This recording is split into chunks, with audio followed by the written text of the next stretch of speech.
Welcome to the Pedal Show. Dan here. Mick here. Hello. Welcome to the show. I'm definitely the best. I'm better than you!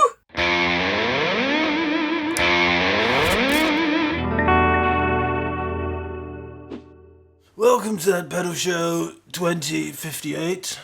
Yeah. And who'd have thought we would have built this gold clon-shaped mansion and have made our fortune off the back of the humble guitar effects pedal, Daniel? Wouldn't it be great if we had a time machine and we could just look back? We could do one of the Scooby-Doo Lines things. Oh, yeah. And welcome to 10 years of that Pedal Show. How did we get here? I don't know. We could have done a clip show, just stuck a load of stuff together. We decided not to do that. We decided to have a chat about 10 years of that pedal show. This is something we do on Experience Days. We'll tell the story, so why don't we tell it to the good people? Some of you may know some of this. Very few of you might know all of it. But yeah, it's... First of all, right, congrats, mate. Yeah, and to you. Wow. 10 years of putting up with this. Well, amazing. Likewise. I mean, if you'd have said when we kicked off, 10 years, I'd have been like, you're on crack. There's no... Well, you thought I was on crack when I suggested we could get 20,000 subscribers. No, you said I'd be stunned if we'd get 20,000. And I went, no way, 50. So, yeah, congrats and thank you. Yes. Thank you. Massive thank you. Because without you, obviously, we would not be here. So maybe we'll reflect on that as we go along.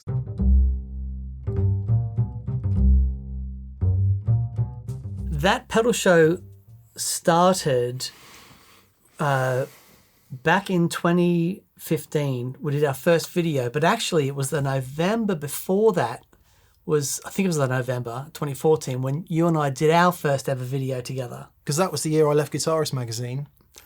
Okay. And in the run-up to that, we did the Tones for Tash thing. Yes. And there, if you go onto Guitarist magazine's YouTube channel and look for the Cloncher Challenge, that is the first video we ever made together.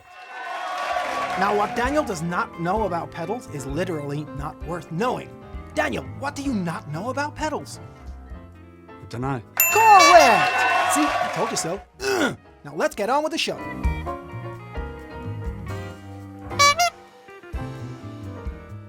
Of all the people that you could have called to do that video, why did you call me? Because we were mates. Yeah. We were starting to be mates. Yeah. And you were someone I knew who was in the pedal business.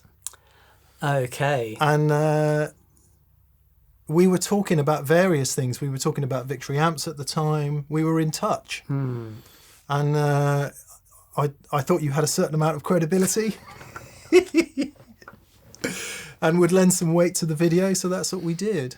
And but still, by that point, November 2013, I think that was, we had no inkling of doing that pedal show. No, none at all. That was, if you don't know, the Archer by J Rocket Audio had just been released. It was the first real clone alike, and it was a big deal. Mick had an idea to do the video for Guitarist magazine for the Tones for Tash, which was raising awareness of men's prostate cancer. Prostate cancer and mental health, yeah. It was the Movember campaign, for those of you who've seen that. And yeah, just raise awareness and a bit of cash for Movember, which we called Tones for Tash, Moustache. Yeah. And so it was a big deal. So we had your clone and that, and we were just sort of A-Bing them, and silliness ensued. Did the smell test. And punching it in my face. It was hilarious. One thing, we were talking loads about other stuff, including Victory, and Mick had asked me to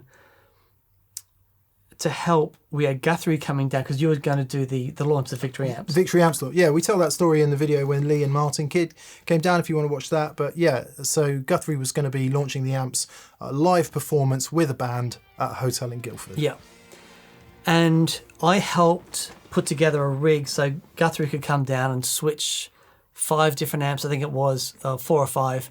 And he had his pedal board. Some effects were into the front of the amps and some in the loops. But we needed to be able to switch each amp one at a time, and Guthrie wasn't going to turn up until 10 minutes before.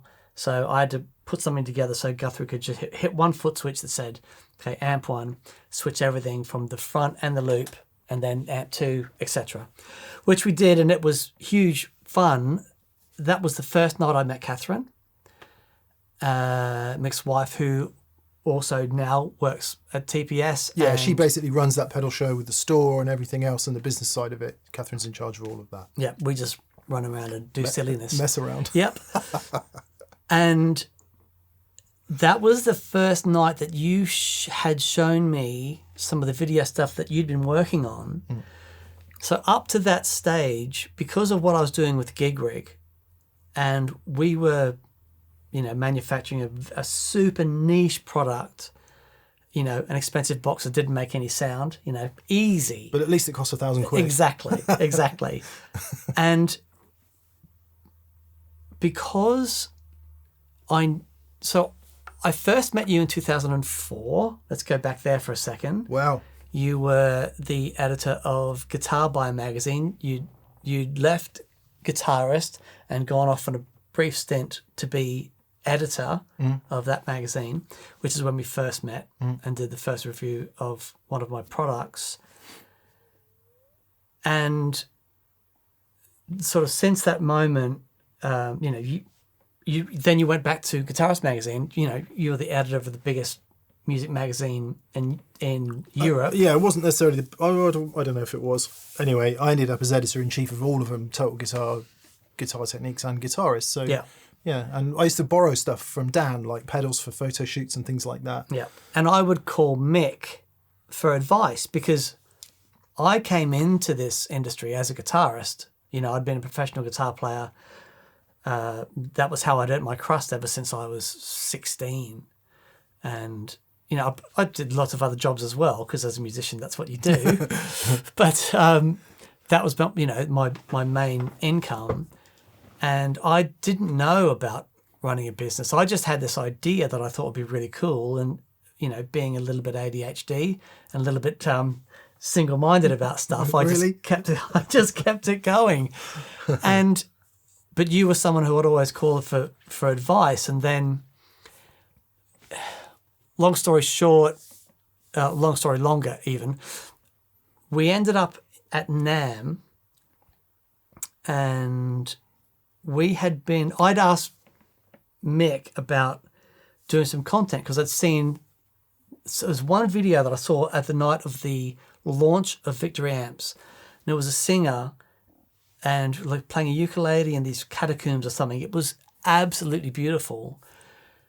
Because I'd been messing around with some video at that time, I had no budget, cheap cameras, and YouTube had just about started to be a thing. The context is so interesting, isn't it? Because just before we kicked the show off, the idea of people playing guitar on YouTube was not a new thing per se, but it certainly was not something that everyone was doing. It was a novelty. It was a novelty, yeah. But the people that were doing it were gaining traction. So Rob Chapman and Lee Anderton, very important. Mike Hermans, Phil X and Fretted Americana, Andy Demos. Yep.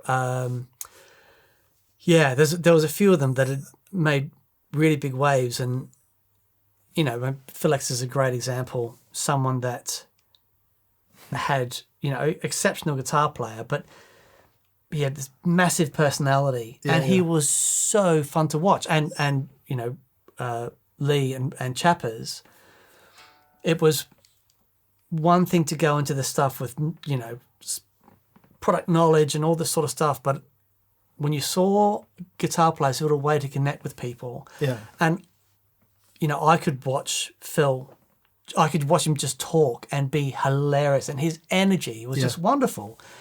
And then it's like, it's okay to have a bit of fun. It's okay not to have a specific purpose and just do that. It's okay to have some personality. That's where we were with Guitar Magazine. So end of 2013, I'd done 6-7 years as editor and editor-in-chief of all those mags. Quite corporate environment, got very annoyed and bored of that. So literally just one day walked out with the intention of making video. Right. because I could see, or everyone could see, That's where it was going. that's where it was going. And, you know, the printed page wasn't going to be as successful as it was. And lo and behold, guitars are much better if they move and make noise. Indeed. And that's what you get on video compared to things. So I walked out of my job, needed to go to NAMM to tout for some business, you know, working for guitar companies making video, and I was broke. So I called Dan and said, could we share some cost? Could we share a hotel? And he's like, yeah, absolutely. Yeah. And I said, look, I've booked a hotel right near NAMM.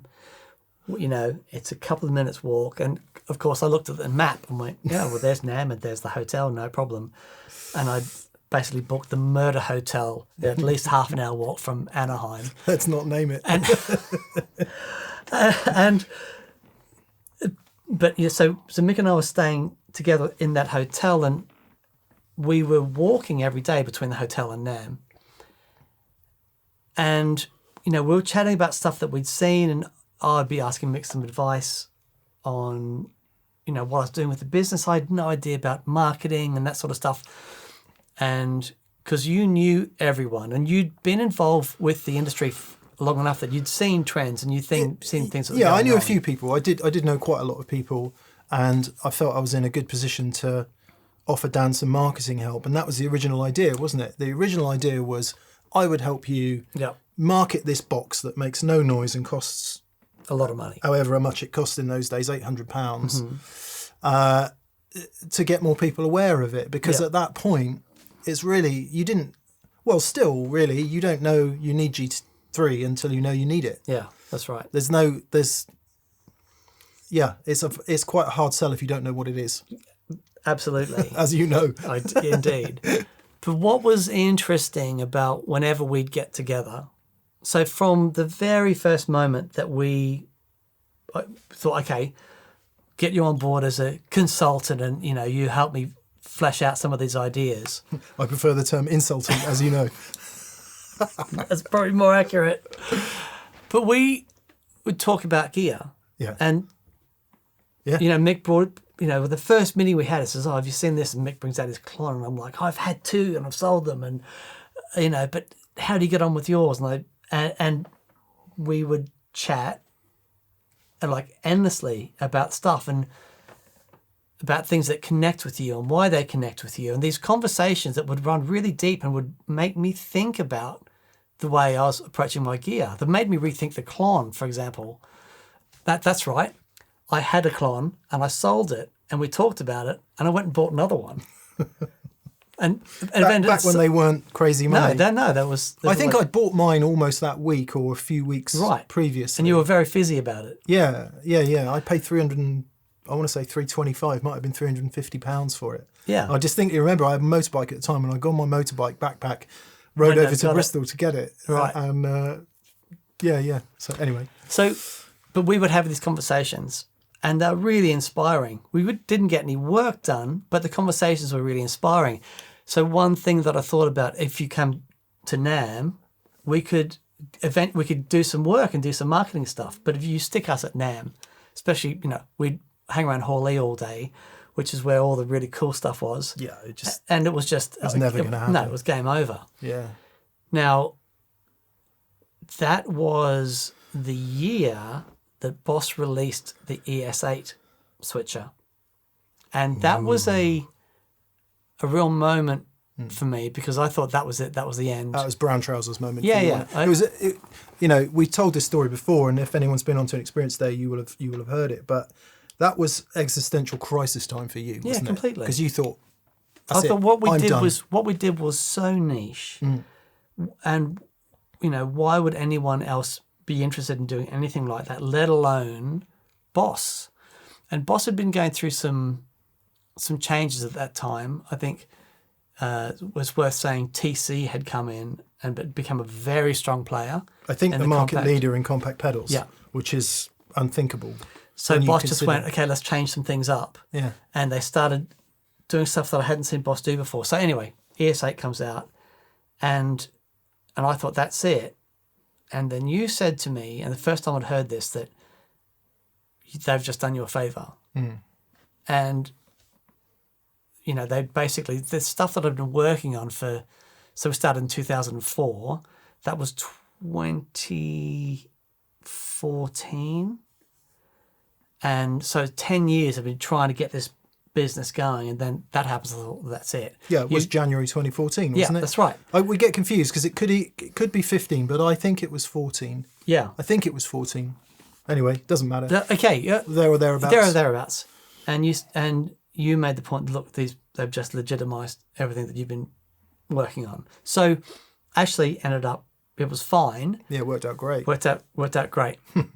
But no, I think you're right. I think it's 2015 because it was after that we did the first show.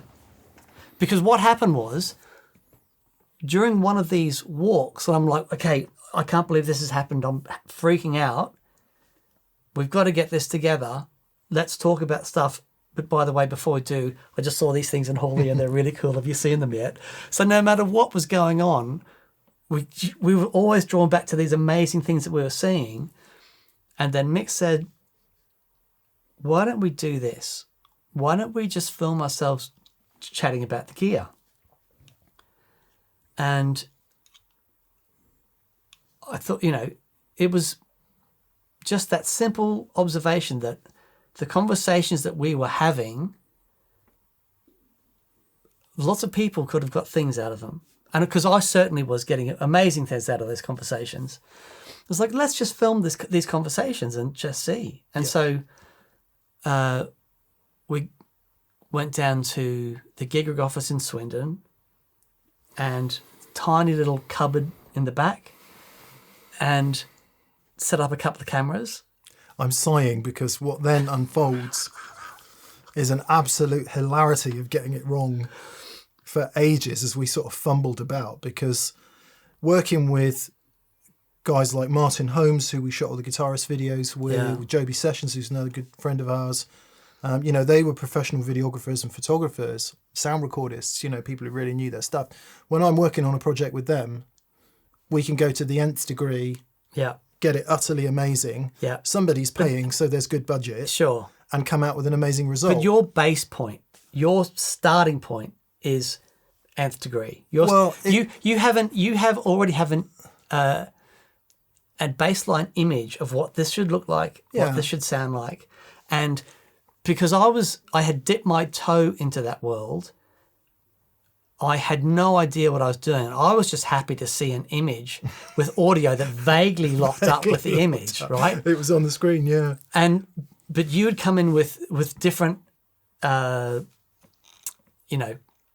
expectations, different, the people that you've been working with.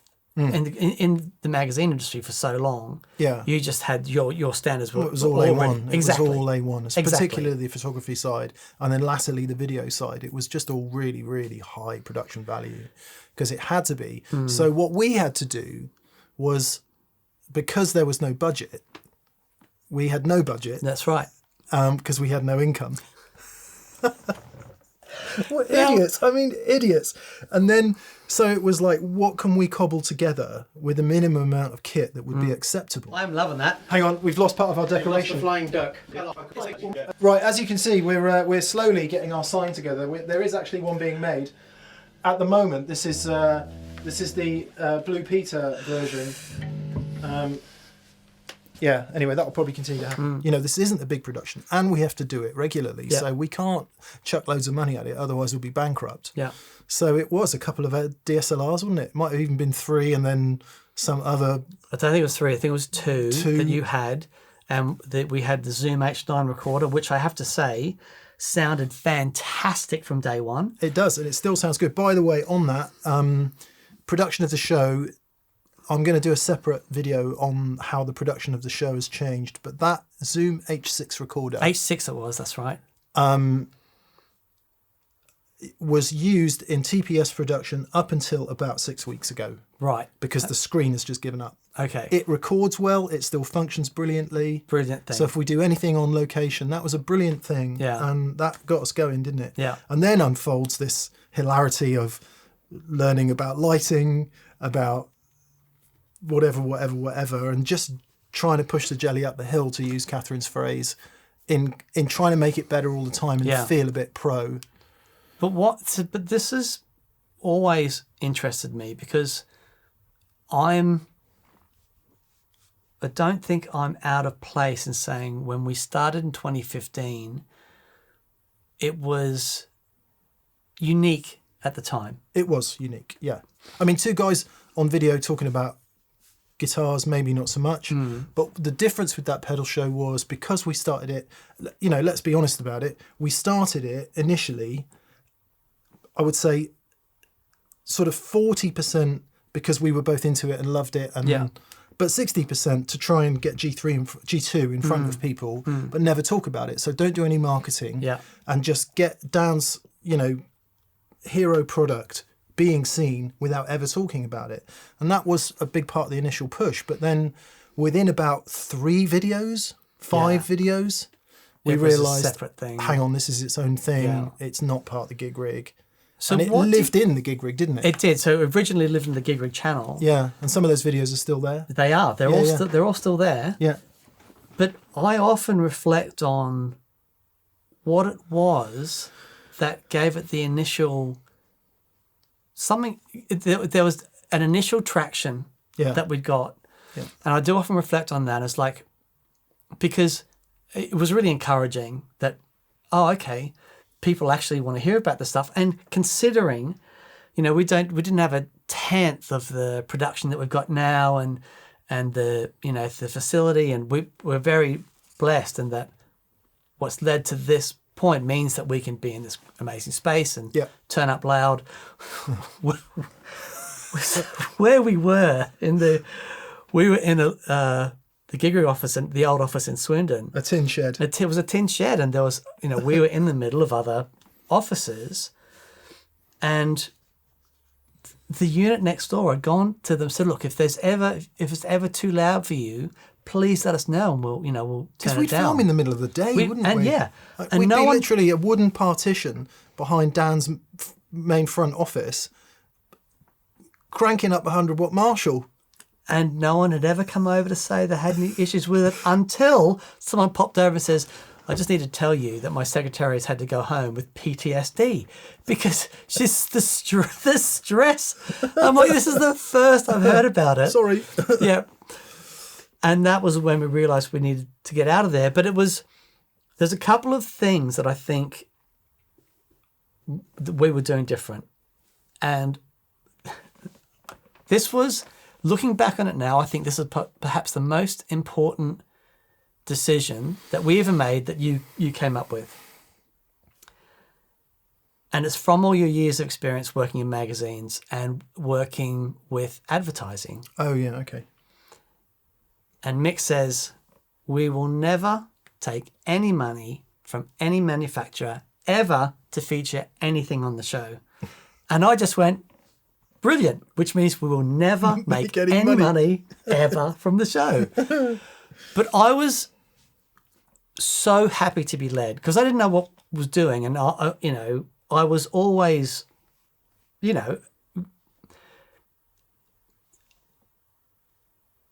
I was so over the moon to be doing anything with you in any sort of professional capacity because of your experience and that sort of stuff. And that just wasn't the world that I was in. But then when I'd heard you play, and I'm like, oh, this is, whatever you want to do, I'm all in. And like from the first day, it was so much fun. But then things like that, will never take any money from any manufacturer to feature anything, shaped what TPS would become. Yeah, it's important because Katherine and I had a small agency making content for people, so that was our income. Dan had the GigRig, that was his income. So Pedal Show didn't need to make any money, it didn't need to pay us. We didn't start as a commercial venture. So for the first, I don't know how long it was, good, at least 1 year, maybe a little bit more. I don't think did we take any money at all? Maybe the first few £100 or something? Yeah. For ourselves, I mean. Yeah.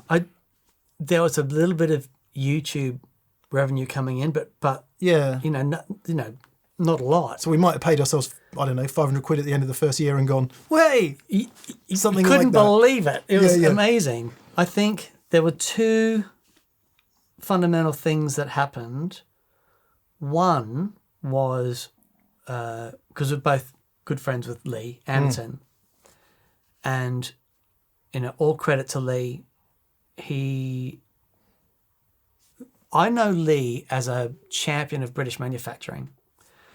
You knew Lee as the content stuff that you did with Andertons, and you doing Guitar Paradiso.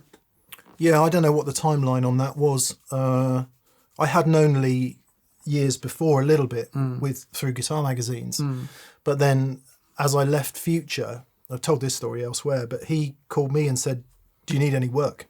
Right. If you need work, if you need income, I can help." Right. And and in that spirit, he offered straight away to Pedal Show as well, didn't he? He said, "If you guys need any support." Well, this was a big moment for us. Yeah. Because Lee said, "I really love what you guys are doing." He was one of our first guests on the show. He wasn't the first, but he was one of our firsts. And he said, "Oh, how can I help?" And then we said, "Well, you can sponsor the show if you want to." Now, what was really interesting about that was because we weren't paying any manufacturers, we were featuring stuff. You mean manufacturers weren't paying us? Sorry. Because manufacturers weren't paying us, it gave us the freedom to feature anything we want. I do. I love that about this conversation where, we can sort of frame it as high and mighty. We're not going to take any money for any manufacturers. The other reason was we're just not organised enough. There is that. There is that. We would they'd send you something and can we have it on the show like soon? And we'd be like, "Yeah, I can't deal with that. We've got this 40-year-old thing that you can't buy anymore and is totally unavailable. Let's feature that." Not only that, but it's really expensive. We'll feature that instead. But that was, I always thought that was amazing because a lot of the stuff we featured on the show you just couldn't buy. And Lee just went, "I love it." Don't care. Yeah. Yeah. So we would start giving Andertons a shout out, and that was our first little bit of income, which was amazing. And it's like, okay, maybe there is a way, an avenue that because it has to be said that most of that stuff we've gone to buy cameras and audio gear and any money that we got was always, we need a better camera. Yeah. We need some microphones. We need whatever it is we need. Did you, in those early days, how clear was your vision for what it could look like? I think not knowing it at the time, we were just following our nose, weren't we? We've always said that every time we've tried to plan something, Fall flat in its ass. flat on our faces, because it just, for whatever reason, we're just not good at it. But when it comes from the gut and it comes from the heart and you just follow your nose and think this is the right thing to do. I can distinctly remember saying to Katherine one day, "Wouldn't it be great if we had like a place where we could work and, maybe people would come to that place and just be a small group of people and we could make the content there and it would be a nice place to be." And I remember her saying, "Well, how the hell are we going to do that?" Yeah. It to think about renting a building, putting in the infrastructure and all of that on the income that it was looking like at that time, that was crazy talk. And then, I don't want to get all like spiritual about it, but you manifest it. I 100% believe that. I saw that as an absolute crystal clear vision that we would have that. Wow. How early on? Relatively. Wow. Yeah. Oh, that's amazing. And I didn't know what it looked like. Yeah. I couldn't see it like, I say it's crystal clear, right? I don't mean I could see, those shelves and whatever. I don't mean it. But you saw the place, the you saw detail. what was going on. Yeah. Yeah. What happens there. And then, jumping forward a bit, experience days, people come here and they share that with us. And that was that. Anyway, that is a very long introduction, mate. So we've gone in typical TPS style. How did it get started? That was it, wasn't it? Yep. So we meet. We want to get a bit of noise going for the gig rig. We then realise, actually, there's a lot more to it than this. It's its own thing. Yeah. Take it out of the gig rig. rig, put it in its own channel, and something just happened. Yeah. It just took off.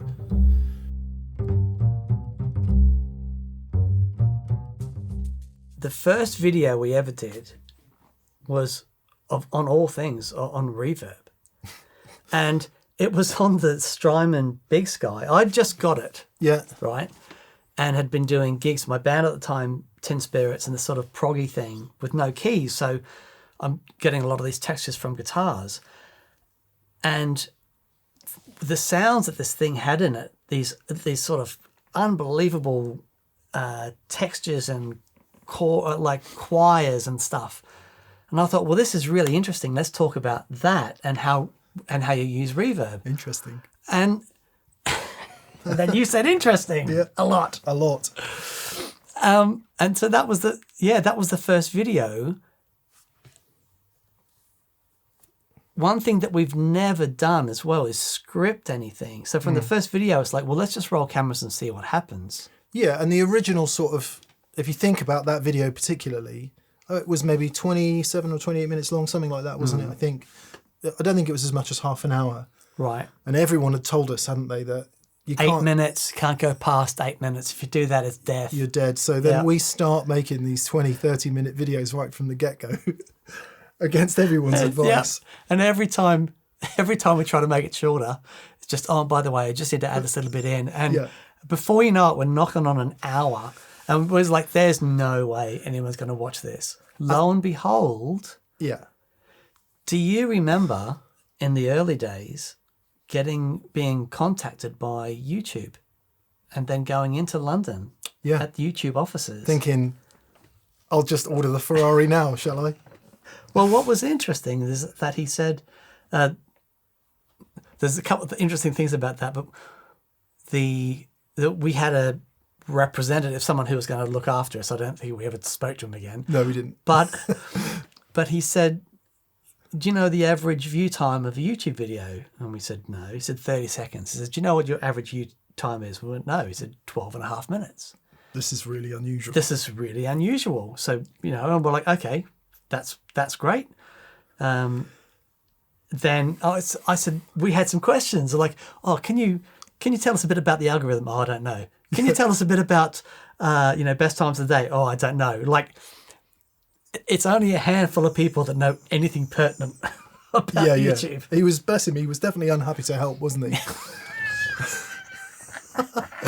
He did let us go wild on their lavish cafeteria, though.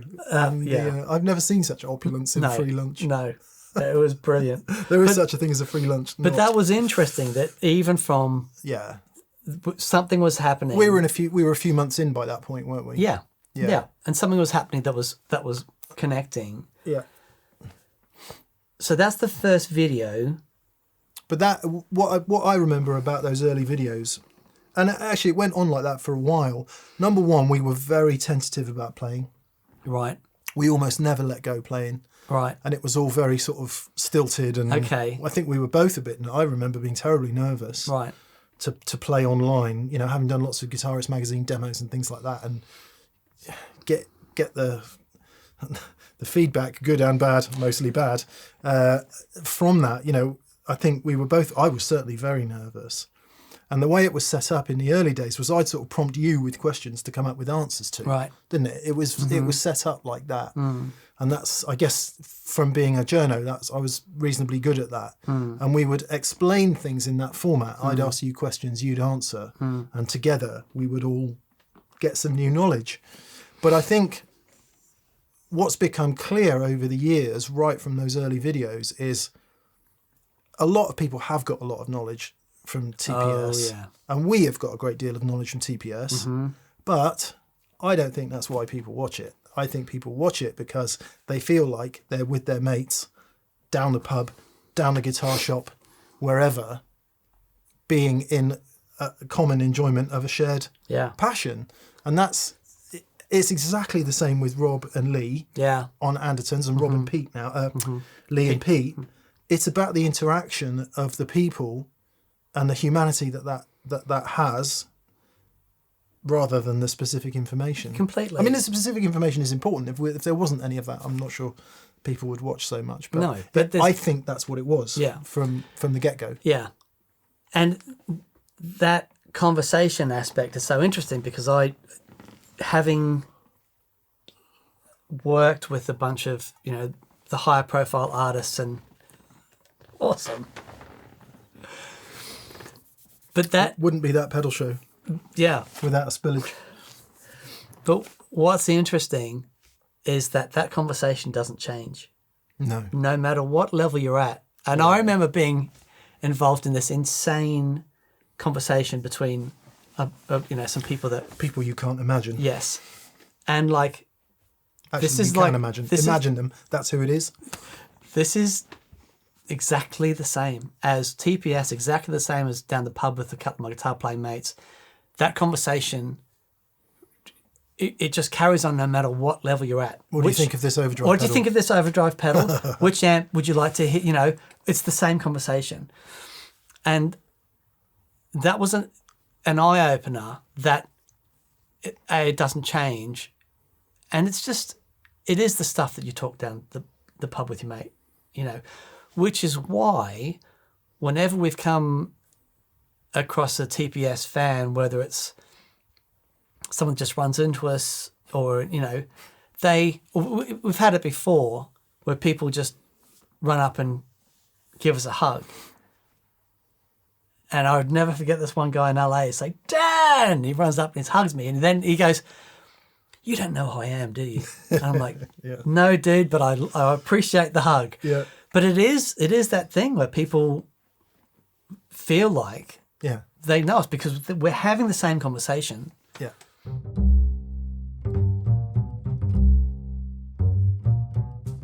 I had just started doing some stuff with Andy Timmons during, in the early days of G2. That venue isn't there anymore, is it? No, at the Borderline. No. So Andy was coming over and, I'd met him I flew over to Germany to meet him, and it's just the most beautiful guy, and we hit it off.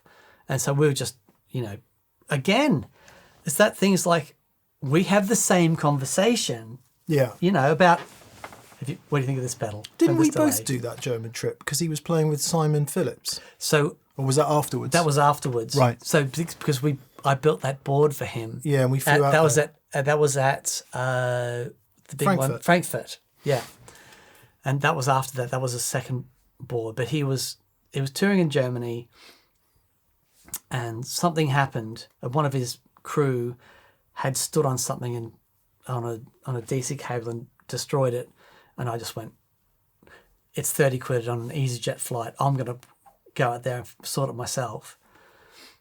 And so that was the first time I met him. The most beautiful guy. And then he said, I'm coming over to the UK. I'm playing at the Borderline. And I said, I've just started doing this YouTube show, and I would love it if you'd be up for doing an interview.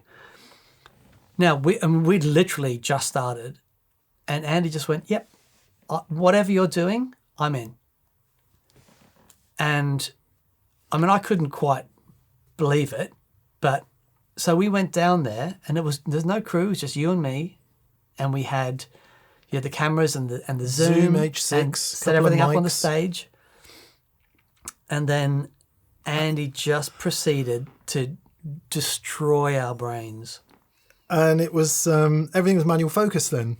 That's right. The autofocus cameras hadn't really come along at that point, so it was manual focus using a lens. And I can remember we used to get criticised quite a lot in the early days because I'm trying to pull the focus. I can't really see very well. And I'm trying to go up and down the fretboard as Andy's like... But that, I tell you what, yes, so I asked him to play She's Leaving Home. She's Leaving Home. And what happened when he played? Well, tears. Tears. I wanted it to be known the first person that Andy made cry was Mick. I know. Because he'd done that guitar instrumental version of Sgt. Pepper's. Yes. And I put She's Leaving Home just on repeat, and I was absolutely mesmerised by it. And we were there, and I said, "Would you mind playing it?" And he played it. He hadn't played it for ages, and he just like, oh, let me see if I remember how that goes.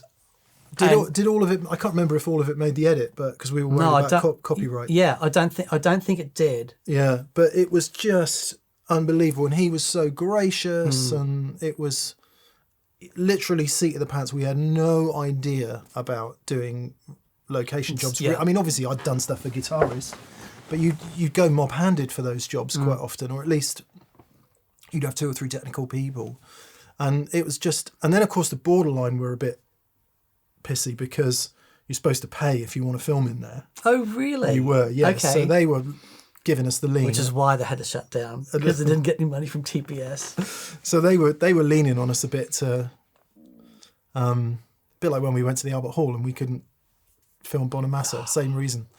But anyway, yeah. So that was it. That was the first guest, and then they started coming relatively thick and fast. Yeah. And what was amazing to me about that was they would come to us. Yeah. So we would always say, the rig tours were happening by that point. I think Premier Guitar were possibly doing their rig tours by then. I think they were.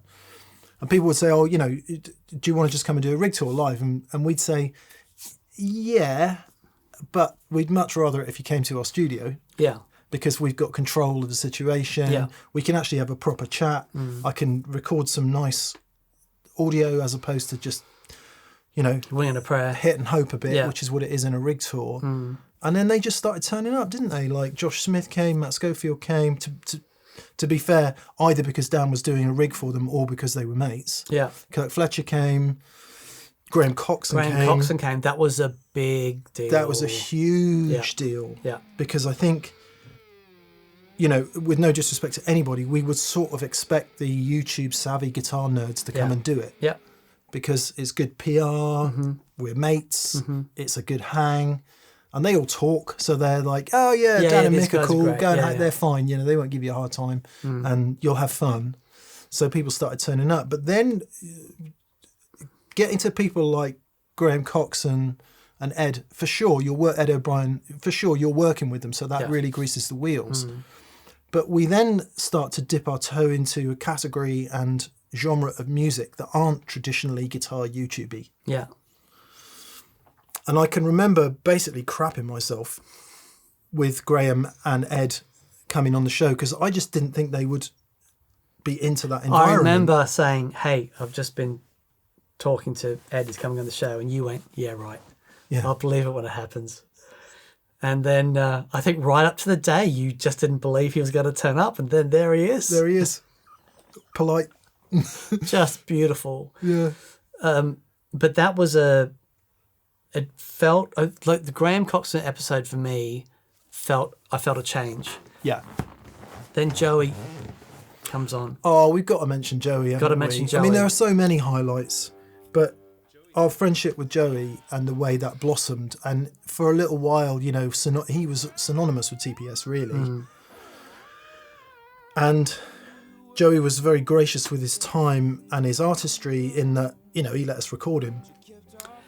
And what a beautiful job you did. And Simon. Yes, that's right. I think, again, that just felt like another step change. Yeah.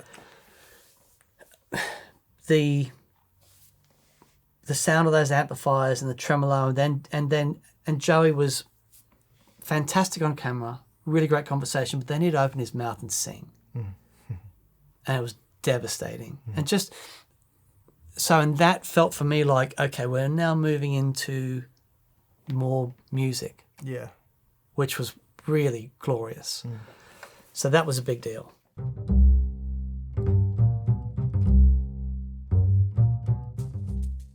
It's got to be Noel Gallagher.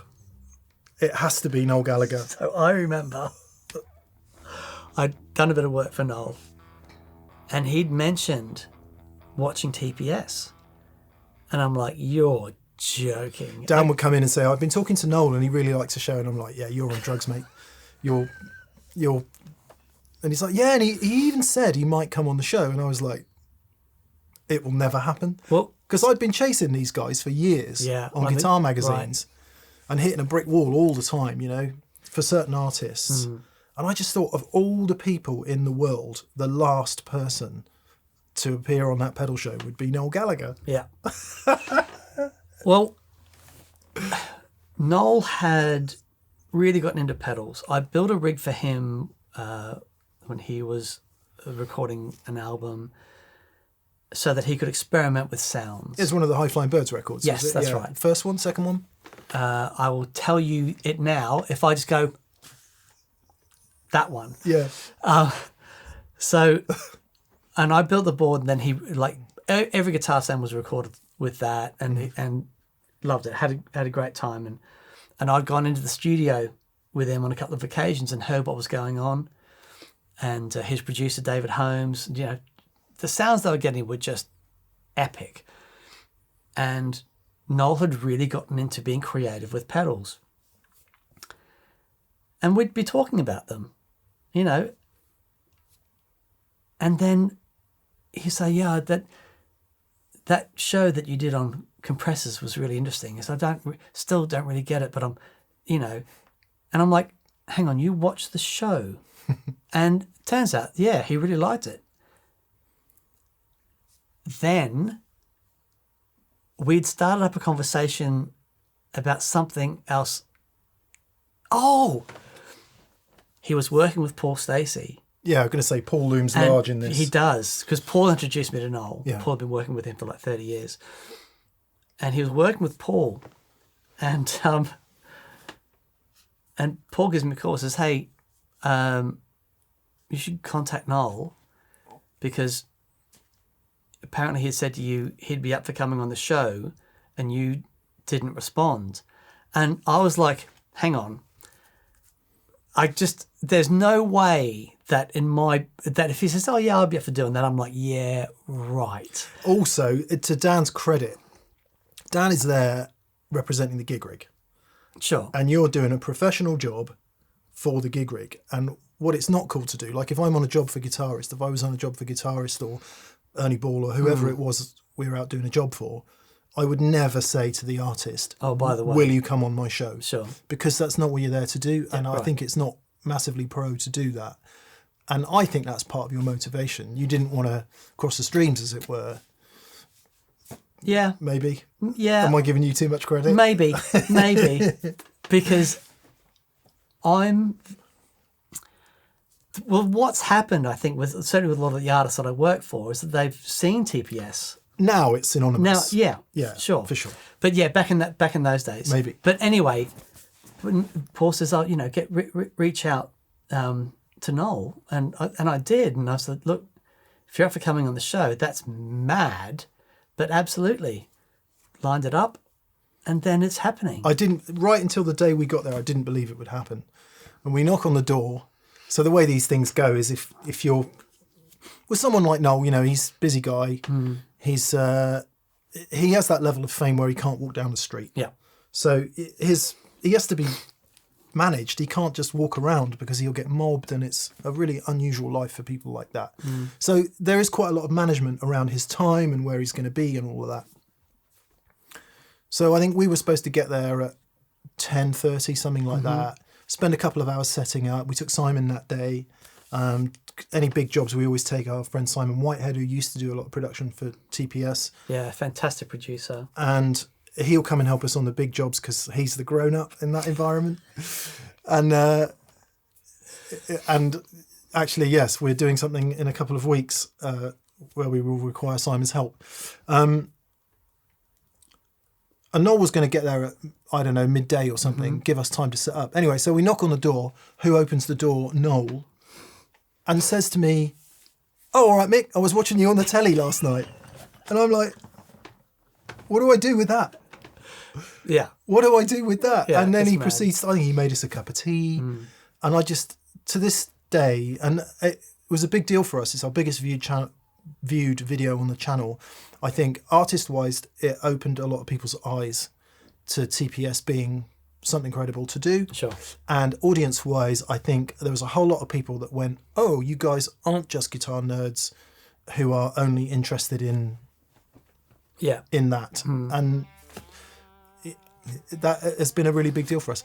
Certainly for me and a lot of people to see that side of a famous rock star who's actually doing it because they love it. They weren't jaded by the whole thing, just still loves it. Yeah. It was just such a beautiful thing to see. And from that, he was like, "Oh, you should get Johnny Marr on the show. He got us Johnny Marr as well. Yeah, and Johnny's like, "Yeah, okay, and the next thing we know, we're at Johnny Marr's studio." That was nuts. I'd met Johnny a couple of times before that, so I wouldn't say we knew each other, but there was a familiarity, and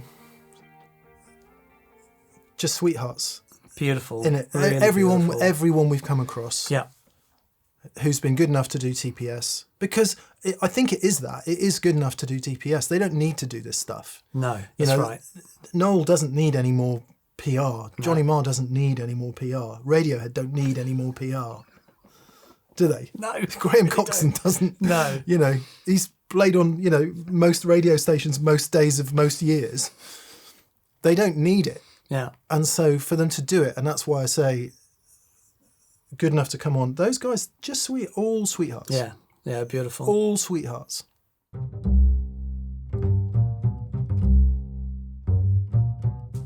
We were in the back of the gig rig, in the cupboard, the ever-expanding cupboard. I had this dividing wall, and I'd put it up, and I said, "We'll film it here," and every month I'd push the wall a bit further forward. Yeah, My staff, they kept getting more and more cramped. It was about 8 or 10 feet by 15 feet, wasn't Yeah. it? Something like that. It was a small space. Yeah. Anyway, we were in there, and had we just done the vintage guitars video with Pete, where you bought your 65 telly? I discovered the 65 telly. I hadn't bought it then. I bought it after we did our Money No Object. But I used to say interesting all the time. You would say exactly. So Dan would say something or show something, and I'd say interesting. Interesting people. They do drink challenges, wouldn't they? Like take a drink every time Mick says interesting. So I had a T-shirt made with interesting on it, Yeah. and somebody said in the comments, "If you make those T-shirts, we'll buy them." So we thought, okay, how hard can this be? And I remember 600 quid. And I don't know if it was I had 600 quid or the business had 600 quid, but there was 600 quid came from Somewhere somewhere. there was 600 quid. And we spent it on T-shirts. I think it was all the money we had.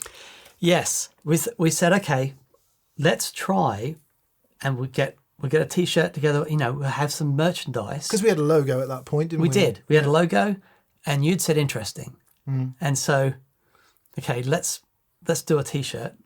The first T-shirt was that pedal show, though, Yeah, wasn't it? yeah, It it was that logo. Yeah. But I think the idea came from someone, if you do a T-shirt, I'll buy it. Yeah.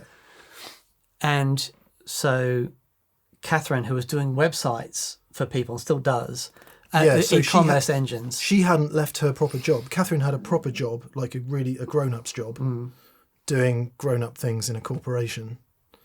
And she hadn't left, but she was helping us out. And she decided she could set up a web shop. She'd set up a web shop and, so Website people could and all come that along. stuff. Yeah, people Yeah. could come along and it was a big moment because, we would actually have a bit of merchandise to sell. And so Katherine makes the website, gets all the T-shirts together. You guys came down to our old house in Swindon. Yeah. And we had the champagne out because we were ready to hit the button and go live. And we let everyone know that we're going live this time. So 3, 2, 1, champagne, here we go live. And ding, the first sale comes through. It was Chris Buck. Chris Buck bought our first ever T-shirt. It's amazing. It is amazing. Yeah. And then it went crazy. They just started selling. And, it's worth saying that to this point, I think the store is probably 70% of our income, something like that. Yeah. It's a very high proportion of our income, without which, it's worth reflecting just for a second that once you get into the millions and millions and millions of views, YouTube ad revenue is Substantial. really good fun. When you're in the hundreds of thousands of views, which we are, and actually some videos getting sort of 40 or 50,000, whatever, some only 20 or 30, that number is extremely useful. It's very, very helpful money. Yeah. But at no point is it going to pay us all or enable us to run the business. So the T-shirts and the merch keeps Pedal Show afloat Yeah. by a million miles. Yeah. If we lost the YouTube ad revenue, fine. If we lost Patreon ad revenue, it's not ideal. We don't want to. Thank you, Patreons. Yeah, indeed. But if the store goes down, we're That's done. it. Yeah. Just turn the lights out Yeah. or go back to it being a hobby. Yeah. But yeah, that was the first T-shirt.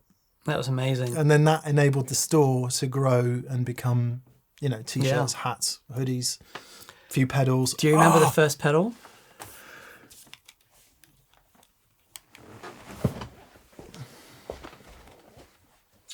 Now, I can't remember if it was...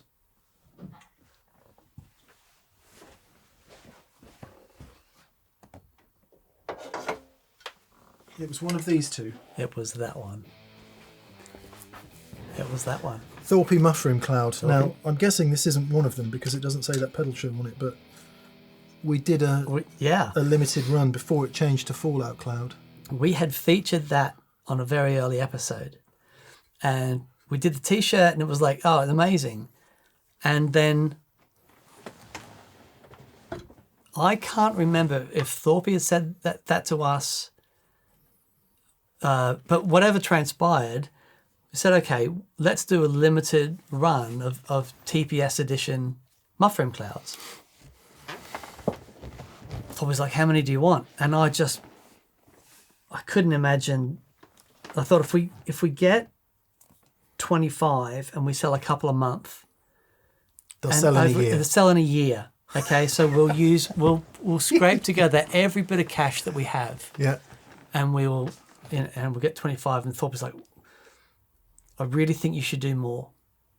And I'm like, how many more? He said, I think you should do 50. I'm like, no, we'll do 30. And it's okay. Yeah, I remember we'll it being 30. Yep. And then said, okay, we're doing a TPS edition of the Mushroom Cloud. They went less than a minute. Yeah. Less than a minute. And Thorpe is going, told you should have ordered more. But had no idea. No, we had absolutely no idea. And then was this the next one? That was the next one. So Dan had found this awesome pedal from Brazil. Yes. And the Carpe Diem by Fire custom shop. And we did a run of those. Yep. Did we do 50 of those or 100 of those? I think we did 100 of those. So we'd go to NAMM and we'd have all the pedal guys going, hey, can I show you this? I was running out the door on the last day of NAMM and the guy from Fire comes up and says, I love the show. I want to give you a box of our stuff. And I just went, look, I can't do that. So I said,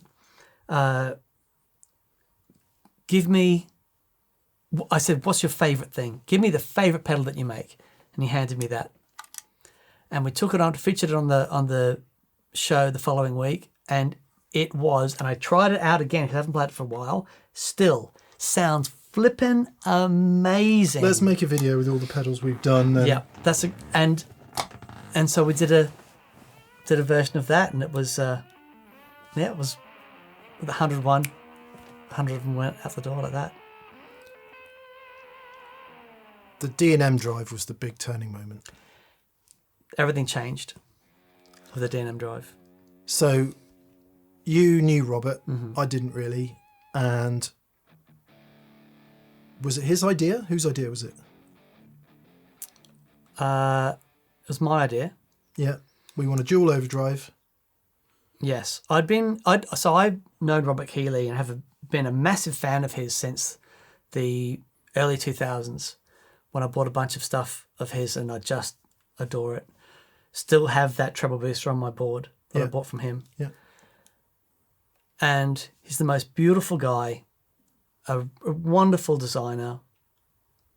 And I'd seen he'd started working with Andy Timmons and a bunch of people, and I thought, it'd be really interesting to do a D&M drive and have you design a circuit on one side and I'll do one on the other.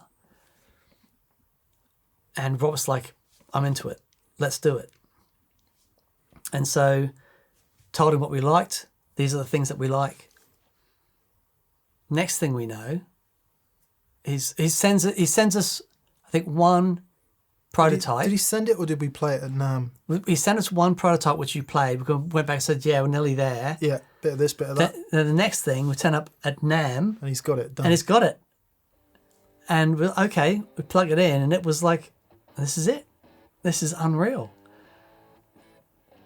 And that was a moment, because we'd done limited runs of things, like, oh, we really like this pedal. Here's a limited edition TPS version. But this is the first time we'd put our name on something and gone, this is... Yeah, and the sell with the limited edition stuff was, we raise money for the show to keep the show going. So we'll do a run of these, and the profit we make on it, we... Go straight into the show. It keeps the lights on for the show. So that was the thing of doing it. To do an overdrive pedal that had our names on, it was a sort of difficult territory, because would we annoy everybody else? Yeah. Because all of a sudden we would be perceived as, having a favourite and be a bit biased about it and all of that. But actually it worked out okay. And I remember, how many did we do? Did we do 100? To start off with, I think it was 200 to start off with. Was yes, it was first. The first. So we had 200 done. Did we? A run of 200, and it might be there was a run of 200. He kept 100, and we had 100. I think it was 100. Yeah. Anyway, so typically, Katherine's parents lived in Greece at that time, and we'd go out there like once a year in the summer, and I'd always have a project going, whether it was launching a website or launching the D&M Drive. And we were launching the D&M Drive when we were there, which was hilarious, because the internet on Corfu was really, really bad. Right. Anyway, so we got it all set up. We'd shot the video. We'd done all the marketing materials, and it was going to go live at whatever time on whatever day. And so you're back in the UK. Keely and Aaron, and there was another guy that worked there at that time. Anyway, they're all sat there waiting for it to go live. It goes live. We hit the live button from Greece. About 30 seconds, 2 minutes later, Keely calls and says, I think your website's broken, because they're showing us out of stock. And we're like, oh no. We tested this. It should be able to handle that amount of traffic. Right. They're out of stock because they've sold out in... It was either 2 minutes and 13 seconds or 3 minutes and 13 seconds. I think it was 2 minutes. So it was amazing, because They I had sold out. I had it set up on my phone to hear when someone had ordered it. Yeah. And this is what's interesting about this is we genuinely had no preconceived ideas how this would go. Well, we thought, I think if I'm remembering it correctly, Keely and the business there, they were, Danny Black is who I was thinking of. They were very gracious. Yes. Like, they didn't want all the money up front. Yeah. And they were very gracious with the terms, so that if it took us a minute to sell them, that would be it wouldn't bankrupt us. Yeah. Because, it might sound crazy to talk about it, but buying in 100 pedals when you're not making any money is quite a lot of money. And we didn't want to start borrowing money or anything like that. We always said TPS will always run £1 in the black. We'll never go £1 in the red. It's just not worth it, because the business isn't big enough for that. So, bless them, Keely were very gracious about the terms. Amazing, yeah. But then we could afford to just pay for them outright, so it was fine. Yeah. And they sold in a few minutes, and then we're just like, how is that possible? And we told a few people in the industry that that's what had happened, and they were like, okay, that's unusual. Not so unusual now, because so many companies are used to dropping stuff and special releases and stuff, and now we know how that works. But I don't know had anyone done something like that before? Maybe. Yeah, maybe. I think, again, if someone had done it before, I'd certainly not heard of it before. I think it was quite unique at that time. But what's been amazing is, I think we're up to 9,000 of those have been sold. Knocking on the door of 10,000. Yeah. Wow. Yeah. Yeah, that's incredible. Which is mad. And then, of course, Harmonious Monk Yes. was the next signature pedal. That was... Yes, I'm that not was forgetting anything, am I? No. We'd done other things. We'd done the version of the Rattler and a few things here and there. Special but the next editions. signature pedal was the Harmonious Monk. Yeah. And then we have the Redwing. Yeah. Number You one. know, so I mean that side of things has been a trip because it's one thing to find a pedal that you really like, but actually to go and design a pedal with a manufacturer. Yeah.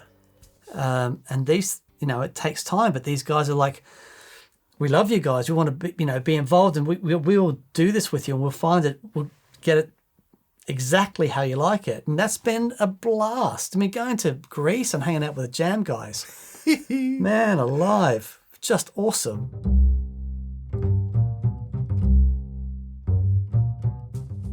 I think for me, it's not a single thing because it would kind of be wrong to pick one thing out because there are so many things that you know, even just existing still 10 years later. 10 years is a big deal. Is extremely, I mean, who'd have thunk it? Yeah. And to still be successful, right? Yeah. For it still to be, you know, a going concern and we still love it. So that is the biggest achievement. But I would say the thing that I'm most proud of is the friends we've made. Yeah. You alluded to it earlier, but going to Greece and the Jam guys, you know, they've become dear, dear, dear friends. Yep.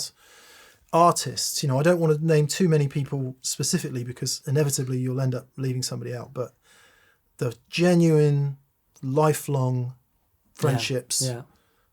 that are both personal, people that we know, but also the relationship with the viewers, particularly through stuff like VCQ. Yeah. Same Experience names days every and- week, yeah, experience days. So it might be, you know, they might not be mates we see every week, but the connection there is real. And I think that's the thing I'm most proud about with TPS. It has gone beyond you and me, and it has become its own thing in its own force. And people have met other friends Oh, yeah. outside of what we do. They form groups. They've Haven't had our first wedding yet, but I'm sure that'll come.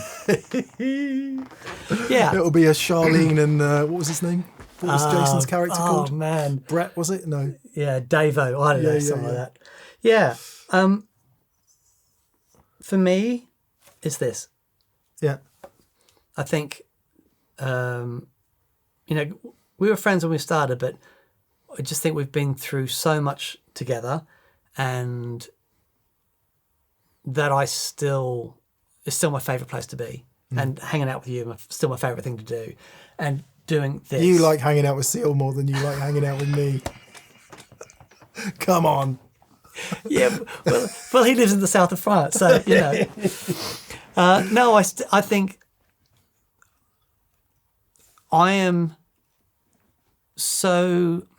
I don't like to use the word proud, but it is appropriate. I'm so proud of TPS, and I'm just proud of us, and the friendship and everything, and this. It's still, that's the thing I'm most proud of. Oh, mate, I'm touched. I feel the same. We sometimes we forget it when things are stressy. Yeah, And- which they often are. Yeah, and increasingly so. I mean, we'll reflect on this in what's coming in the next 10 years, but sometimes it's ludicrous to say it. It is utterly ludicrous to say it, but sometimes it feels like work. Sure. And I think when it feels like work is when we do our least good work. Yeah. And when it I doesn't agree. feel like work and we're in the flow and all of that, that's the best work. That's the best work. Work.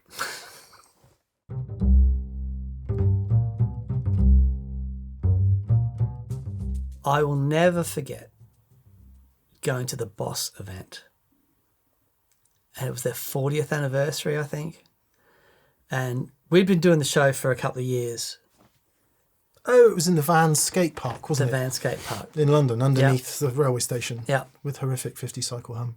And you had your 2 Rock. Yeah, You- I probably you- not had it long, but You hadn't had it long, but you had your 2 Rock. You'd been your dream amp. But you'd just been out on the road with Rabea. we did a load of victory clinics through Yep. Germany, yeah. And I don't know what happened on the road with Rabea, but you came in and you're playing, you just had turned into this sledgehammer and the sound check. And I'm like, what on earth was, I'll never forget it. don't remember that. Because I think up to that point, we'd doing, bits and pieces, and you were sort of, something happened where you stopped apologizing. We You just never went, hung it out on the show, did we? No. Almost never Yeah. let go on the show. And you just went, that's it. This is my thing and I'm doing it. And I'll never forget it. It was wild. And then, so hearing you do your thing at that level just sort of blew my mind. And I think for me, the biggest tone discovery has been that you can have a really deep understanding of all this stuff, but when you actually stop apologizing and just do your thing is when you'll find the biggest change for a positive in your tone. Yeah, anybody that is anyone. But when to see one does it.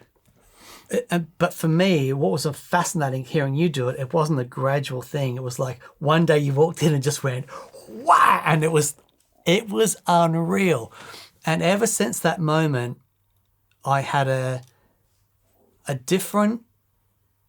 I wanted to understand how you got there, but also tonally what you're doing, because it's so different than what I was doing. And it was just that thing, is like there's no one way to do it. No. It's everyone's journey is separate. This isn't better or worse than anything else. You've got to find the things that you connect with. And when you do, magic can happen. Like I honestly believe it's the closest thing to real magic that we have, music. Yeah. But when you get that connection, and I've had it a couple of times where stuff comes out that I haven't practiced. Yeah. That for me is when that connection happens, and it's just you flow. Yeah. And hearing you flow and do your thing is like, yeah, it just gave me a whole new appreciation for a sound that I'd never really understood or how you get there. So that was, massive revelation for me. Yeah, I mean, I would say something similar in the sound unlocking the player. Right. And we've heard it countless times. I hear you do it when your thing, when you get into the delays and the ethereal and off you go, and you've seen it on the show loads of times. Dan closes his eyes and he's just off in Danland, and music flows. And I think we've seen it via some of our artists too. And the revelation for me is it's not about the gear. Yeah. The gear's not really adding anything. It's taking away the barriers. That's right. So this piece of gear isn't the best overdrive pedal because it adds anything to you. It's the best overdrive pedal because it removes the barriers. Yeah. And lets the artist, whoever that might be, speak. Yeah. And that might be Tim Lurch using absolutely no pedals whatsoever. Yeah. With a Telly and a Princeton. And that's where his speaking voice is. Or it might be Graham Coxon with some chain of madness on the floor, creating a wall of noise that is equally moving but in a different way. Yeah. And for me, that is the tone discovery. Starting TPS going, how can I add all these things to my life to sound better? It's like, no, what do you need to take away? Yeah. What are the inhibitors? Yeah. To speaking, and then having the confidence to do it. And I think that remains the challenge. I mean, more prosaically, it's probably wet dry. When you first introduce wet dry and explain that, and I have never looked back. Right. I always play with wet dry now. Yeah. And I think that's an example of one of those things where that has become a de-inhibitor. Yeah, for sure. A flow enabler. Yeah. And volume. Don't get me started on volume. But that is a thing, right? It remains the most contentious subject in our little world. People thinking they can't play loud anymore, and I'm defending it like I'm on a Mott and Bailey castle and I'm boiling oil on all the bastards who want to turn us down. And it's like, I can't play if it's quiet. I just can't play if it's quiet. I can only play when it's loud. Yeah. But I think also understanding that volume isn't the problem. Crap tone is the problem. Oh, yeah. If you're loud with crap tone, then it's an issue. But if you've got, and I hear it when I go to gigs and people have got great tone, it can be, when it's loud, it connects. So I was at seeing Russian Circles years ago at a gig. I'd never seen them before. They had 5,000 people in this tent, and it was loud, right? But sonically, it was so glorious. What was amazing, people walked out of that venue, and I feel it now. I can feel the buzzing coming back, and they all had the same experience. Because at that level, you're no longer just sat there listening going, oh, I think it needs a little bit more 2K and perhaps the bottom end is a bit flubby. That's not happening. Yeah. You are just experiencing the same thing together. And it is glorious. Yeah. And when that's happening, it's like, no, you can't do that. It's not about tone, is it? No. At that point, it transcends Completely. EQ and gain and all of that. It's about a physical, a multi-dimensional physical experience. Yeah. And that remains, I think, what keeps us interested in rock and roll. Yeah.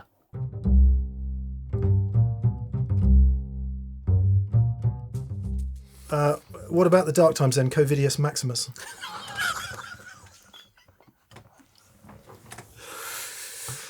Yeah. What does Greg call it? COVID-19! We shouldn't laugh. Loads of people died, and lots of people still think it was a massive conspiracy. So wherever you sit on all of that, forget that. It happened. It happened. It was a thing. And people had to change what they did during those times. And we still get the comments now, oh, you idiots, you've put the big perspex screen up. It's not making any difference. We know, but you had to do it. It was the law. In order to keep trading, you had to tick some boxes, however dumb they were. Yeah. And with no disrespect to the people who died, because, obviously lots of people died. Yeah. It was a tragic thing. What happened, because what's interesting is the whole world had the same problem, right? For the first time ever. Everyone was like, this is global. What happened for us was that filming together became much harder. And so we started doing vlogs and, Going crazy. Going absolutely crazy. But I think a lot of people found us. Yeah.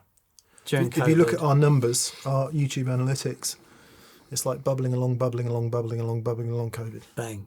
Vertical. And that reflected, and it was actually bittersweet because it was great for us, but obviously lots of our friends are techs, musicians. Yeah, it was really hard. People whose lives were just stopped. Yeah. Basically because they couldn't do the thing that they do because, obviously anything public had to just stop.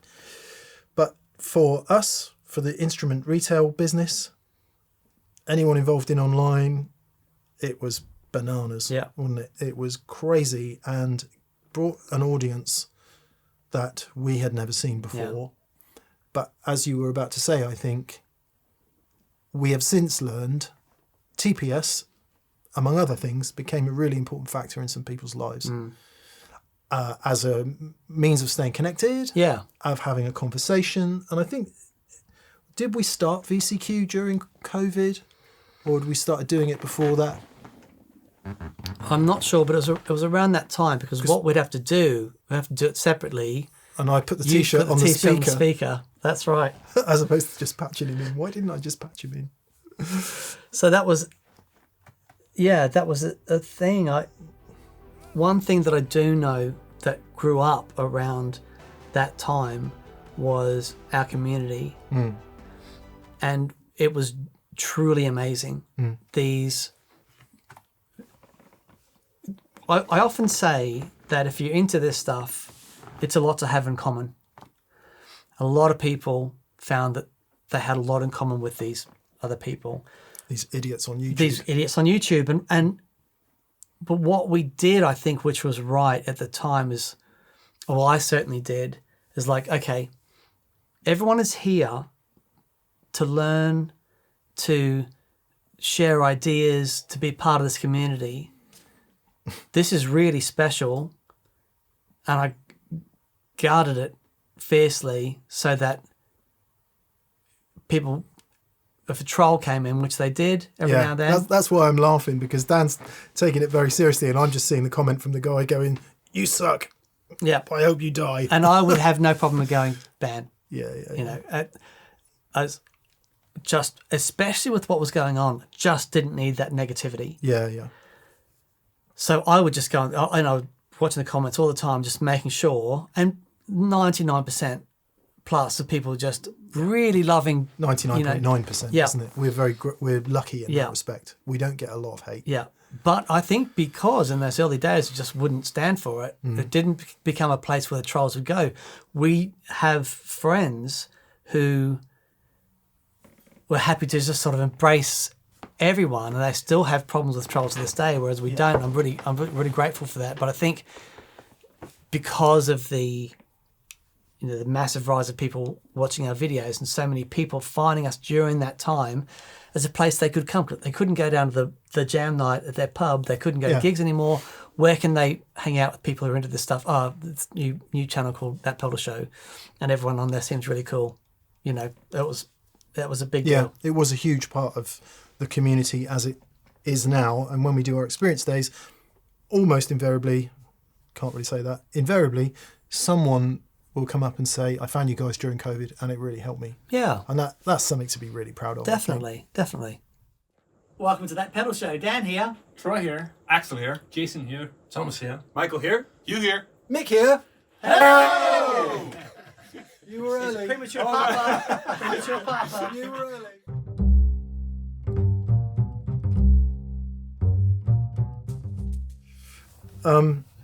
I can't eat a whole one.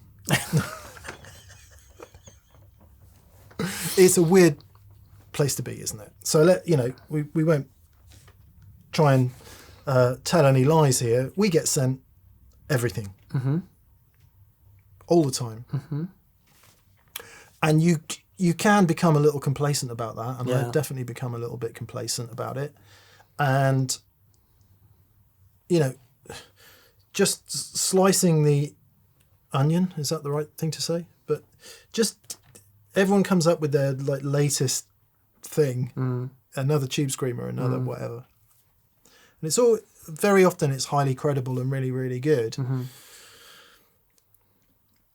So I love it. I love that the market is diverse. I love that people are still making stuff, that are still motivated to make stuff.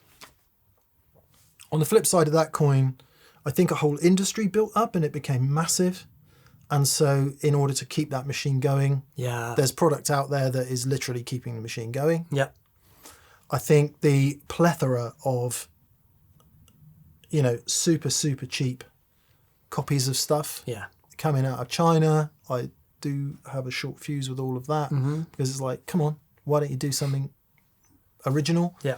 But at the same time, totally understand that that's a gateway for people who can't afford the real thing, and it gives them a taster of it. So you could talk about that for days. Personally, I think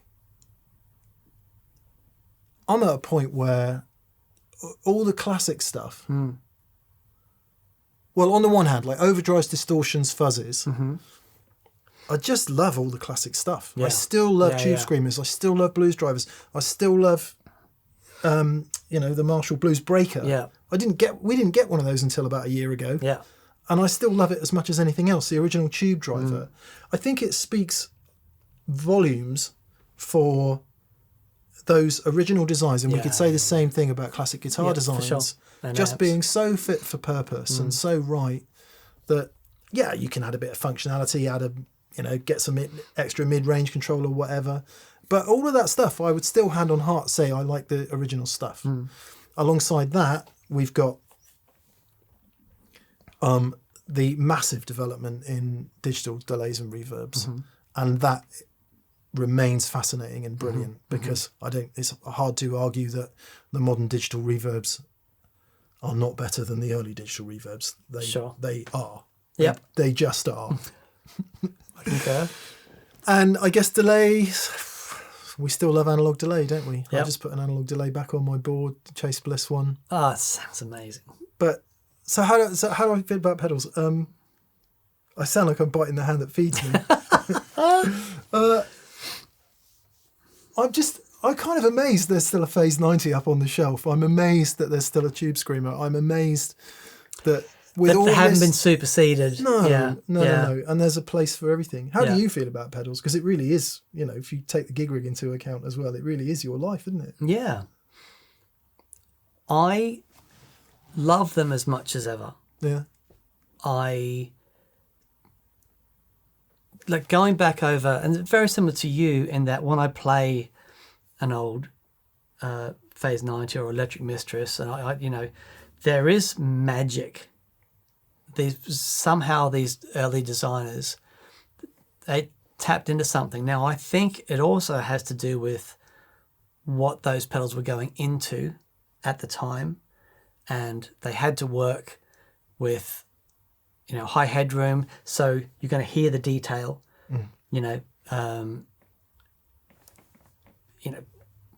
There's these classic sounds that when I hear, like the Electric Mistress, for example,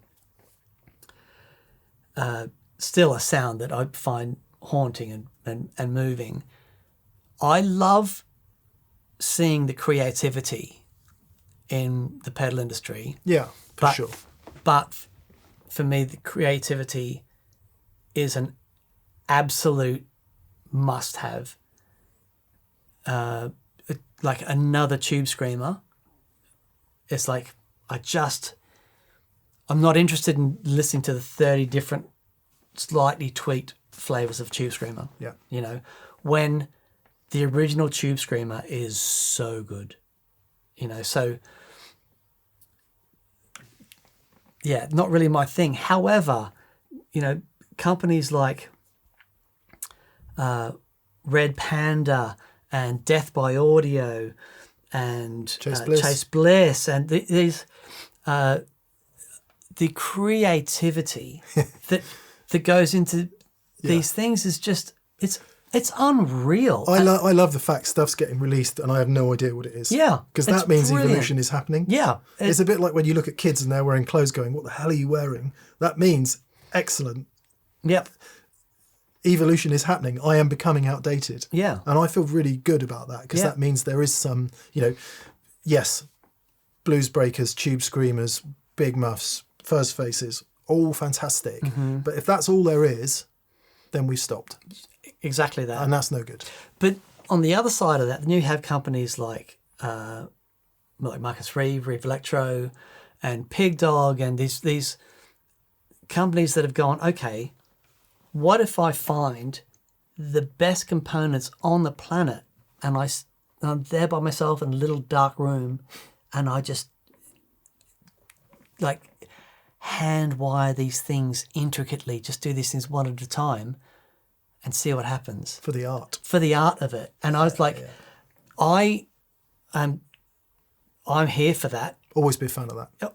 Unreal. So the creativity can come in any direction, and the community and all the sort of stuff, I still love it, but fundamentally I still love sitting down with a bunch of pedals and seeing what noises come out, because I think one thing that pedals are really good at is you don't have to spend a whole heap of cash to insert something into your rig that will trigger a different feeling, a different approach. And I think that's amazing, especially because we would like, as guitar players and musicians and people that are creative, we all experience that thing. It's like, well, there's my sound, and that's great. What can I do just to move things along? Which is why when you go into good studios, there are pedals everywhere for people just to plug in and try. And I still think that we are still in the golden age of pedals. Yeah. The the tactile nature, the instant editability, all of that is, to come back to something we talked about earlier, they are all flow enablers. Yes. Yeah. Whereas anything more complex than that is often a flow inhibitor. And I Yeah. think they still work that way. You want to get on your hands and knees and, Yeah. change the controls, don't you? That's Yeah. what you want to do. Yeah. And that's still happening. Still happening in studios up and down the land. Yeah. Yeah. Do you think so the bigger question then, we know that there's been significant market contraction after what happened in COVID was obviously sales went through the roof. Yeah. No sales manager worth their salt wants to go into the board meeting the following month and say, yeah, I think we should cut production by 40%. Sure. We know that the market has contracted a bit. What do you think the big picture of music instrument retail as it relates to pedals looks like? Okay, I imagine you're going into HMB or any music store, right? Does it still exist? Let's pretend it does. Yeah. But I think HMV still does. So imagine you're going into a music store and you've heard your favourite artist has just released a new album, right? And it's in the hip-hop, death metal, sludge, country section, right? Your favourite, it's a great... That's Pantera, isn't it? So you go into that section and there's the album. But in the hip-hop, country, death, sludge, metal, dirge, whatever it hip-hop was. thing, Yeah. you've got 400 new releases that have just come out that week. Yeah. So I think people entering into pedals, it can be confusing because it is confusing. overwhelming. Yeah, I mean, it's confusing for me. And we do this week in, week Sure. out. We had a mass influx of cheap Chinese-made things. And I'm not a fan. But there are good pluses and minuses to all these things. But we can't run it like we used to 10 years ago. Yeah, that feels likely. However, I love looking at sort of... Dan and I are both old enough to have seen electric guitar come in and out of fashion. Tube amps come and go at least twice now. And a pedal revolution happened twice so far. And it always goes hand in hand with what's happening in popular culture vis-a-vis guitar. Yeah. And I think in the years of that pedal show deals with, you lucky people, a minute percentage of popular culture, doesn't it? A minute percentage of musicians, actually. Because not everyone who plays guitar is into pedals. They just want to play the guitar. So we're in this tiny little bubble that's remained buoyant and happy and a good industry for those people who make pedals for, I would say, ever since the mid-90s. Sure. Guitar in popular culture, I don't want to say has disappeared, but it has receded considerably. Up to this point, Where we are now. yeah, And I think it's been on a downward trajectory for a little while. right. I feel that is changing. I feel the same thing. And weirdly, that some rock and roll band from the 90s is having a lot to do with that right now. Oasis is having a huge amount to do with that Massive. right now. And so my eventual point is, if all of a sudden 2 in 10 kids pick up the guitar instead of 1 in 20, Yeah, that's a big deal. That's a big deal. there's a huge deal. Yeah, And that we saw that happen in the 90s. I was working, well, I wasn't quite working on guitar magazines. I didn't start till the end of 96, but they were going to close Total Guitar. really. They were going to close it because it just wasn't catching on. It wasn't happening. Britpop happened. Wow. Okay. Vertical upward curve. So I appreciate it's not really about that pedal show, but it kind of is. Yeah. Because it reflects what is happening in guitar popular culture has a direct knock on to who's selling stuff. Yeah.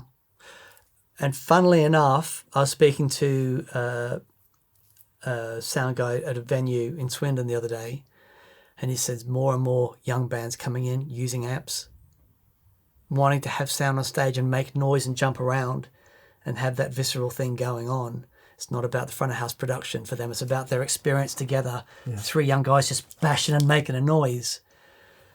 I mean, that is wonderful news. And I I do see that it does go like this. Definitely does. But things like what's happening now with Oasis, and of course, Blur did those massive gigs, and it all just sort of, it does feel that we're in a good place to push a lot of this stuff. Yeah.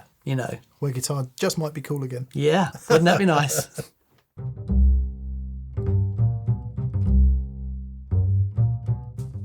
The next 10-year anniversary video, what's going to be on that?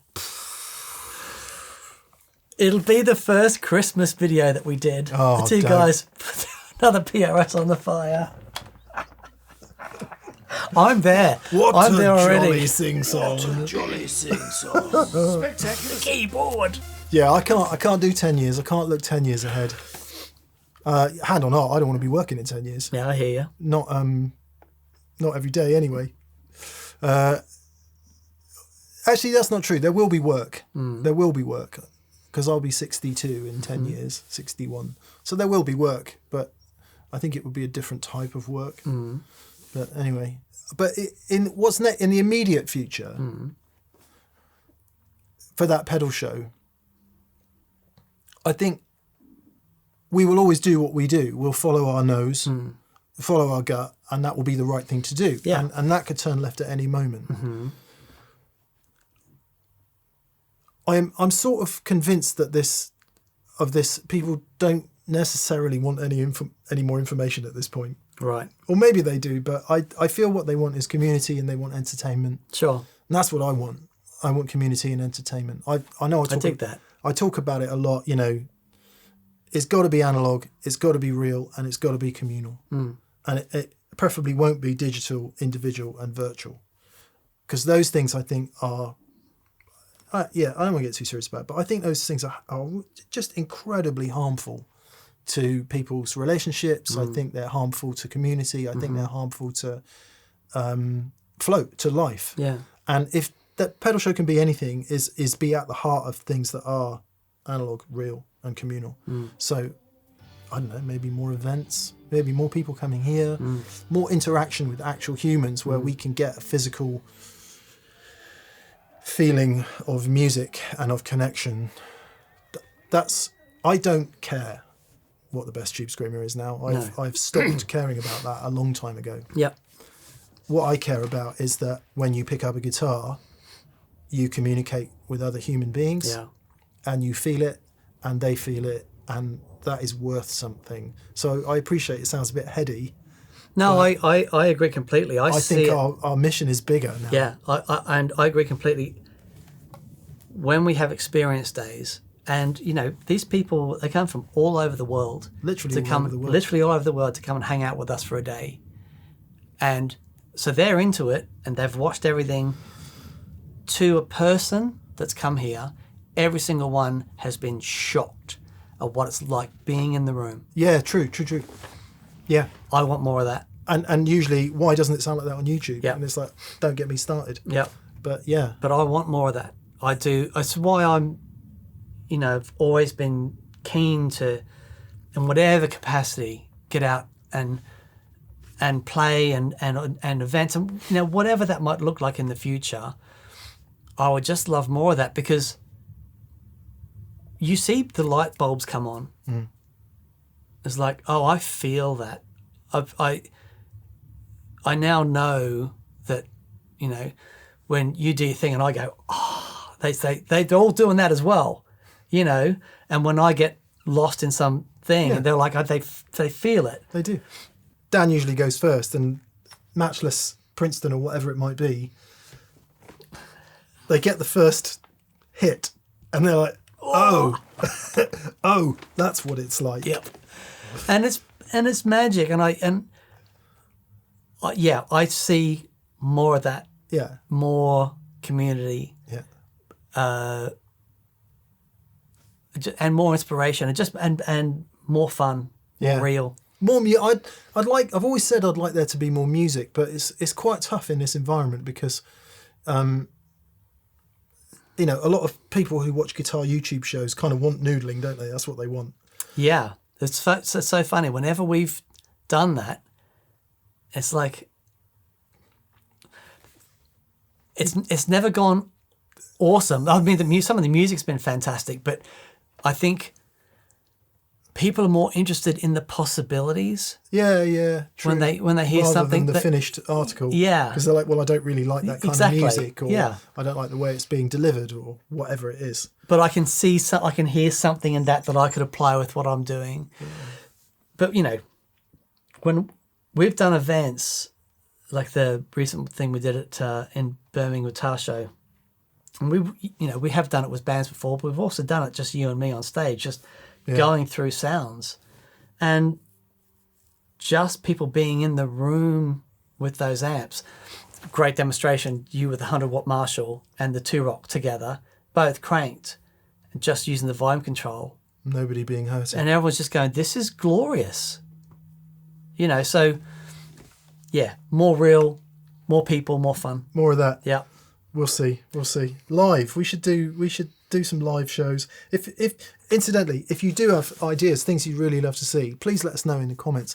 Dan and I, we've been over a lot of history today, and we've talked a lot of. There's so much more we could talk about, and we will be pulling out some specific stuff during the 10th anniversary year to reflect on, like, what have we learned about gain? What have we learned about delay? What have we learned about whatever?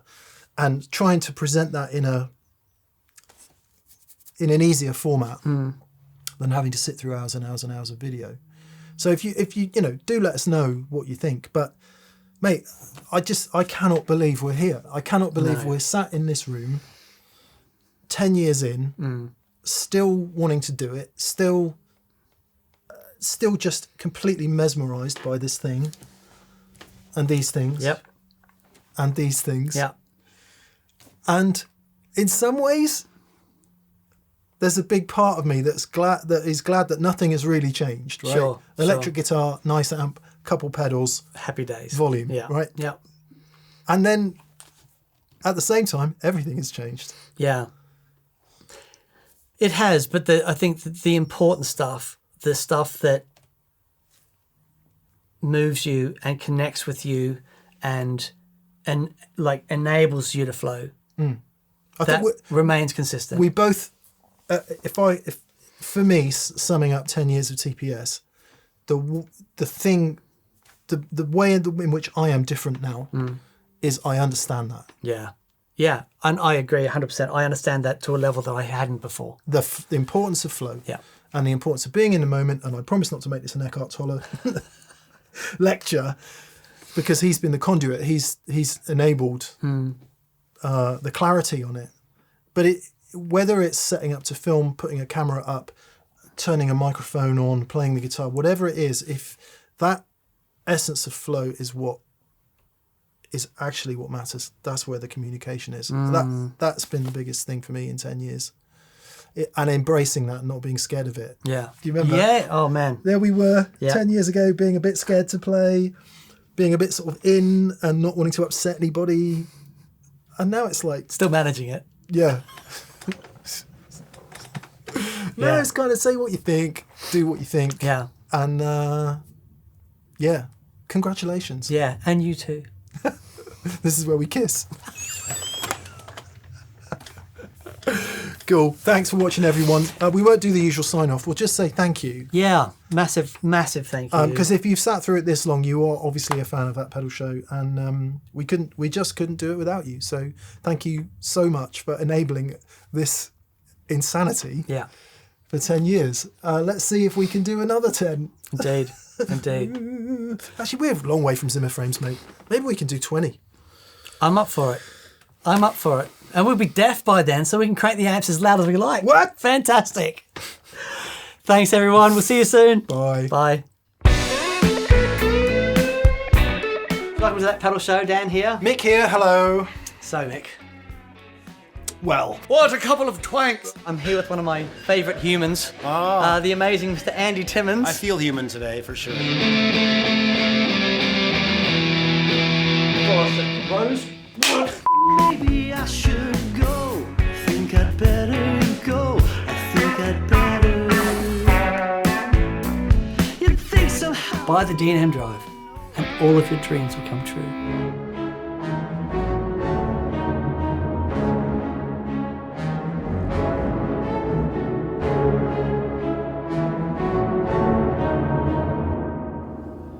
Cheers, one and all. I can't believe we're here. Standing too close to the sun, I am torn and twisted, held together like a The Wheel of Challenge for challenges.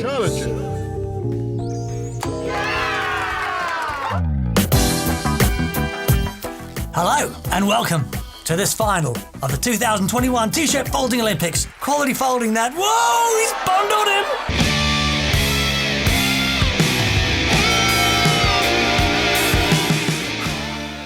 So I've gone for a bit of fun, right? You've gone for a full-on White Snake video. I said he's asking about the legend of Coneheads. Speak up, mate. I can't hear you. Now, my father told me this story.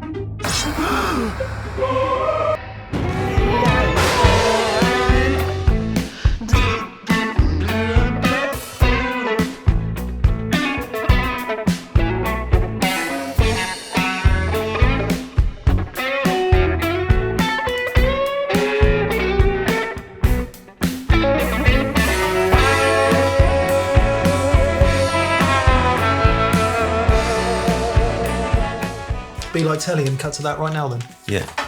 I'm Dan. And that's Mick!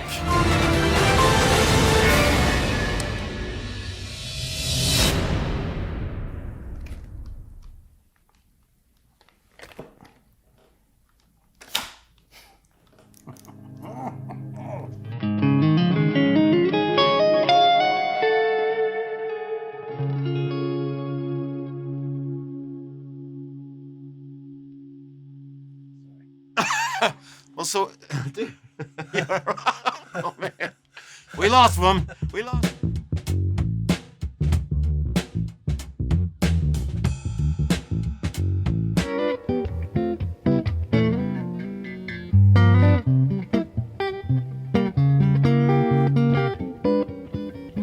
It's quite a vicious sound.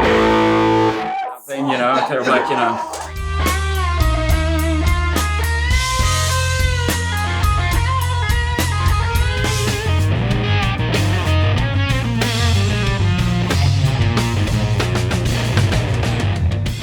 Doing Stonehenge. No, we're not doing Stonehenge.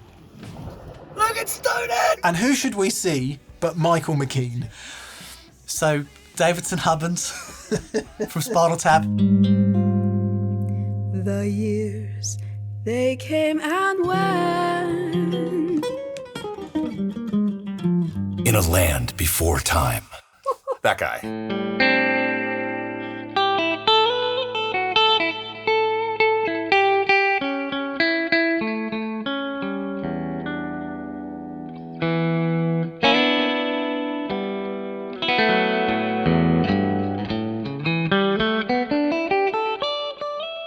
Bundle thy balls. Bucket of cheese, 3. Bingo!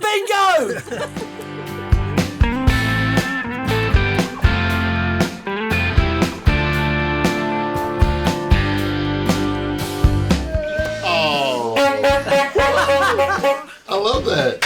Feels like we just got up. We're running faster, but we're running down. I'm not buying a horse from you. Where did we end up on the volumes? All the way.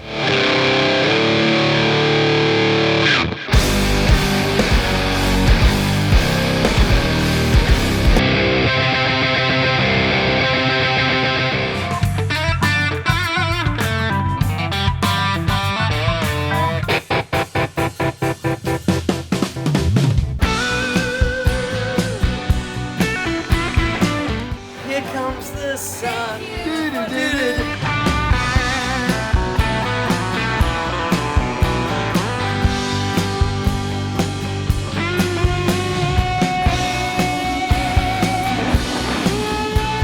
Joey here, hello.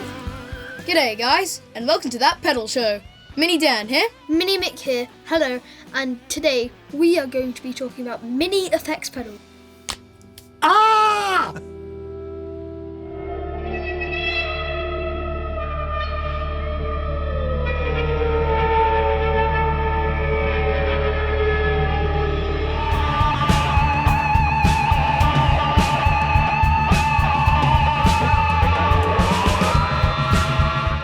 How's my hair? I'm just kidding. Stunning. Sexy. It's always been sexy. Come on, not far now.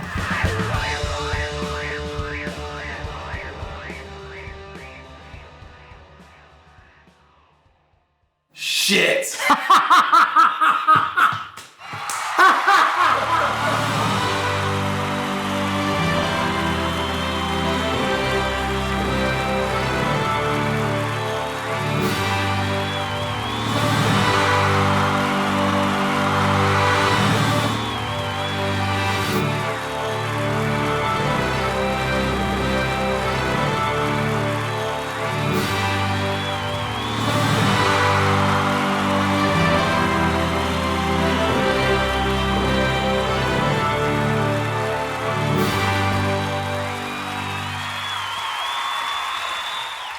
Chapeau.